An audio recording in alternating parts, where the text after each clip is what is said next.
people, and welcome back to another video. So this is the start of a new series of hero building. Let's build some heroes the correct way from the beginning. One by one we're gonna be going against nothing absolutely except ourselves and how to build heroes and improve them, and hopefully our heroes become stronger across the series. So for this one we're going to be starting with our top hero, the one and the only Toko. So in this series we'll be looking at different artifacts, the T2, the relics, gems, talents, and upgrading the exclusive and the sigil, and also we'll be looking at the statuses, and also we will include different ways of increasing attributes, the attributes you see here, and what might go wrong and which attributes to focus on based on the hero. So without any further ado, let's get started, then go across different things in Tuco step by step. The first thing that we're gonna be going up at is the skin, pretty much. In Epic Heroes, there are different skins if the game decides to add the skin for that specific hero. The skin usually will give attributes that benefit the hero and take them to an upper level. Can be dependent on the hero HP increase by percentage, attack and broken armor. Can be other factors. Let's go and see, for instance, Cyber Ronin, damage immunity and HP and attack. And the attributes really depends on the hero more than anything in what attributes they've selected to add to the hero. So for instance, and this is from the rare examples, a hero might have two skins or more. So one skin, if we're talking about Mecha adds damage, critical damage, to him, and the other one, if you switch to it, adds broken armor. The skin pretty much is a way to increase your hero's overall power and attributes. Of course, the skin is sold in the game and you will have to buy it by using money. It's the name of the game. So skins, pretty much, if you're looking at Malaysian ringgit, one will cost you 254.90. Now the skin, aside from the aesthetics, the graphics, how it looks, so nice, so clear, better than the original sometimes. The addition is mostly in the attributes and the graphic illustration that is given to the player to choose from. Now at the same time, you still can benefit from the property increase and use the normal skin and switch between them per your desire. Of course, we'll stick with the new cyberpunk skin. Yep, this one. And we'll be enjoying the additional attributes. So the additional attributes for the skin when it comes to Tuco is going to be the HP and attack and the 6% broken armor. Broken armor, as you can see in her case here, is at 60.9. So 6% of that digit, of the digit you see in the skin, comes from actually having the skin and she wearing the skin. Now, moving aside from the skin, and different heroes have different skin, one of them is Tuco. You have 4 slots for every hero for the artifacts. Pretty much it's the gear that looks like a shield, and a sword, and a helmet. And at the beginning you actually start off with, it's not T1, and then you evolve it to T1, and then you can evolve it to T2. So once you've taken it to T1 and it's time for you to select T2 by evolving, then you would select one of the class attributes. And then after that you have T3, which is the new addition in the game, and you have to pay to actually get T3 Divine Stones just to take it to the T3. The T3 actually does make a huge, impressive difference in a hero's overall power. Unfortunately, we're not going to be doing that, and we will start by looking at the attributes with, T1. So when you're looking at the resonance attributes in selection, every hero benefits from a specific attribute. Can be an increase in HP, can be critical damage, broken armor, etc., etc. So Tuku actually benefits from a multitude of different resonance attributes. Critical, she can benefit from it. Critical damage, she can benefit from it. Broken armor, she can benefit from it. And attack. Now the best thing to give to Toko would be, well, the critical, and then the critical damage in arrangement, and then the broken armor, and then the attack would be the last thing you would go for if you actually need to increase it. Now, if we're looking at the actual T2 available, yes, I did go for one for attack.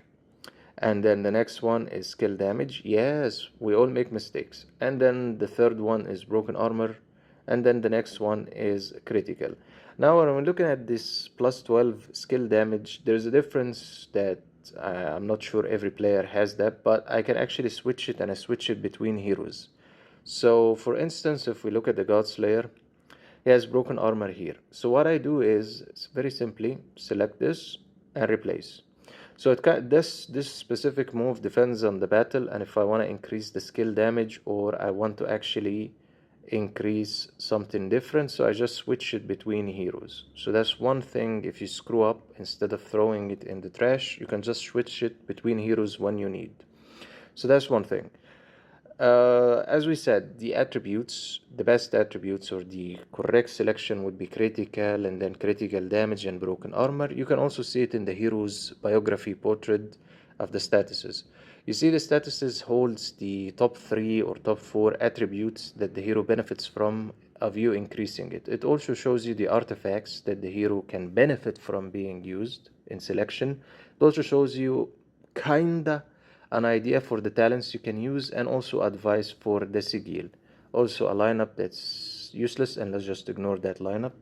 Alright, so now we understand that once we're at T1 and we want to evolve, let's go back to someone who has T1. We're going to be selecting either critical or critical damage or broken armor. Okay, so how do we make this decision? We make this decision based on our hero status's attributes. So you're looking at critical, and you're looking at critical damage. Critical is 89.9, critical damage is 58.5, and broken armor is 60.9. Now let's guess, what should we actually increase? It would be broken armor, right? So that's one way of looking at it and how you can do your selections. It's very simple. You would start at a normal artifact, okay? Then you're gonna evolve it to T1, and then you're going to select the attribute for T2 resonance, and then you would click on evolve. So that's how we actually go with selection of T1, upgrading from T1 to T2. So that's the first thing. Second thing is we're looking at the equipment or the artifacts we can use for Toko. Now there's a multitude of artifacts that actually fits Toko. Some of them are gems, some are divine, actually one divine, and the rest compilation is actually from the Prelude of Evil or Evil artifacts. So the first gem, of course, is going to be Eden Space. Eden Space simply increases her critical, and of course, let's explain what is critical. Critical is the ability to land a critical hit on the enemy. So what is a critical hit? What's a critical hit? Critical hit when you're in battle and you attack an enemy and the critical lands. A critical lands on its own, the higher the percentage, and a bunch of calculations. Let's not go into that. If you land it, Toko can increase her damage the more she attacks. That is why we increase critical. Now, Eden Space grants something very interesting, that it can increase the damage after you land the critical. So Eden Space is used to increase the pursuit and follow-up pursuit when Toko is doing it and she causes more damage. The damage should increase as you are attacking. It also increases her attack by 30%. So Eden Space is one of the good selections for giving to Toko. And usually if she's not doing enough pursuit and follow-up pursuit, if you're another artifact or divine will or whatever, switch to Eden Space. That should make a difference. The next one is the Meteoroid Dust. The Meteoroid Dust, pretty much, again, as soon as Toko lands a critical, okay, and it happens based on the critical percentage, the higher the better in the attributes, then her damage increases, okay? So the more the critical increases, the more she lands critical, the more she will gain more damage or being able to do more damage. Now the Meteor Dust is different than Eden Space. It increases the critical damage. So what is critical damage? Critical damage is when you land a critical. There's another percentage that's for critical damage. Let's look at it. So they actually mix and match together. So the higher the critical, the higher the possibility of landing a critical hit. Okay, and then comes in the critical damage. The higher the critical damage, as soon as it's landed, the more the increase in damage will be. Okay, sounds great. So we have two nice selections. One of them is to actually increase the critical rate each time a critical is landed by the meteor dust, and it will also increase the critical damage after that by actually just holding the gem itself, and that will equal Tuku causes more damage actually. The higher the meteor dust is upgraded until level 30 at least, the better it can be. So we have two good selections. One of them is Eden Space. Eden Space will increase the critical and the attack, and it will increase the damage as soon as the critical is landed. The Meteor Dust will rely on the critical damage after a critical is normally landed unrelated to the Meteor Dust. There will be an increase in the critical damage. It will also increase the critical damage attribute number and the attack also. So those are two attributes, two gems that actually Tuku can benefit from having. Next is going to be, of course, the Divine Will and the Prelude of Evil. Now, when it comes to Divine Will, do as you like, mix and match if you know what you're doing, but one of the good selections is actually Fatal Judgment, just for the concept of increasing her attack by a percentage, and her attack keeps increasing every time she attacks. So we know Tuku does follow-up pursuit, shadow pursuit, and follow-up pursuit more and more and more. So the more she is able to attack round after round, the more her attack increases by percentage. So Fatal Judgment is for those heavy fights that you want, let's say, a good increase in attack faster.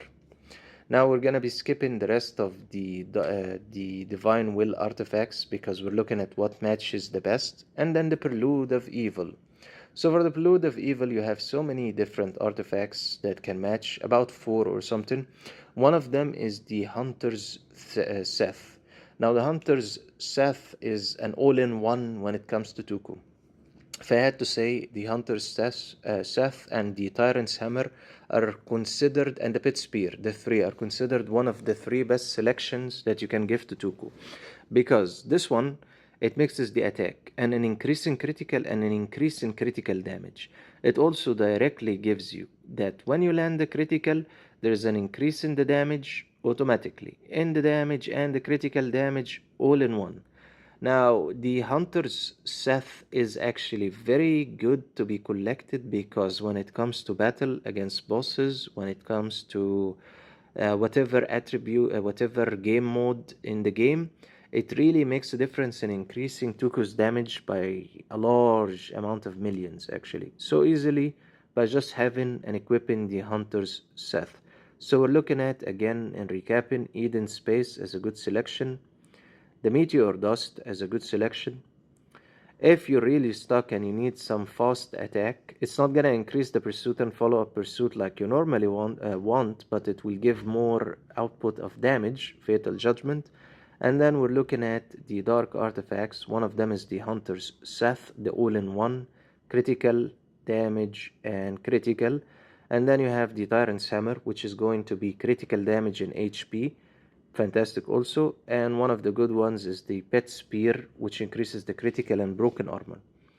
Every time Tuku will do an attack, a pursuit, she will deal 100% of her attack as bonus damage. And pretty much the more damage she causes in one round, it will carry on and then increase, etc., etc. So the Pet Spear is actually very good if you want to end the fight faster. Now moving on from the artifacts and the equipment, it's actually artifacts, not equipment, but let's go with that. Then you have the exclusive. Toku's exclusive is very simplified. You want her to attack more shadow up pursuit and follow up pursuit, you need to upgrade the exclusive. Why? Because when you reach level 10, each additional attack triggered by pursuit, it will reduce the target's damage reduction so you can do more damage. And then at level 20, each additional attack triggered by pursuit reduces the target's damage by 6%. And then at level 30, 10% when affected by Sword Shadow receives an additional 4 charges to trigger pursuit at a 100% chance. So at level 30 is when she really shines because she can do more pursuit, more follow-up pursuit, more shadow pursuit equals more slicing, equals more damage, equals she takes out more enemies, equals you win. Now at level exclusive 40, in the sword shadow state, each chase increases the attack damage by 6%. What does that mean? It means Toko can do pursuit, follow-up pursuit, and shadow pursuit, so we have 3. And at level 40, the attack damage increases by 6%. So that buff of damage that's so high is only at level 40. At level 30, she's decent, but still not there. So the exclusive is very simple. You'll just need to enhance it. And for enhancing it, you'll need the Uru, the Uru chests, pretty much. You'll need the Superman Uru. And the Superman Uru can be gained by the Supreme chests and different modes in the game. This is the chest of Uru. Okay, and she's using the Superman. Superman upgrades with the Uru starts at level exclusive 21 until the level 30 to the end pretty much. Okay, fantastic. Before that in upgrades, you'll be using first the Mithril Ore, and then after you've actually finished up until level 10, you will be going into the next cycle of using the Vibranium, yeah, from 11 to 20. So you'll be using the Vibranium Ore at that stage.